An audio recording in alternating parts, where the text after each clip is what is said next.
the eve of the Kentucky Derby, the biggest race day of the year, the U.S. horse racing industry is in a crisis. There is a public outcry over the deaths of 23 horses since late December at Santa Anita Racetrack near Los Angeles. If horses are continuing to die at such a high rate, then there is a problem with horse racing in the future. Nobody wants to go to horse racing and think about horses dropping like flies, every few days. I believe that if there isn't serious changes and these deaths stopped, that this will be the beginning of the end of the horse racing industry in California. No one has determined exactly what caused the fatal injuries, but animal rights advocates point to over-medication of horses, including the use of a powerful anti-bleeding drug called Lasix. Those drugs are highly restricted for racehorses in the rest of the world. They're used to mask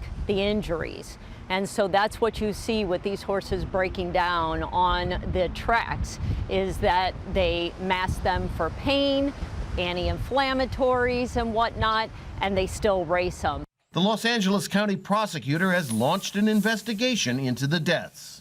While the controversy over racehorse deaths rages here in California, some members of Congress in Washington, D.C. want to see stricter rules imposed nationwide. Legislation to clean up the sport has bipartisan support in Congress. It would ban same-day Lasix, so we would be in compliance with the standards of the rest of the world. It would have a federal horse racing board that would look at the other drugs that are administered and make a determination as to whether there should be restrictions on those as well. California animal welfare activists want to put the issue of the future of horse racing to the voters in a ballot measure.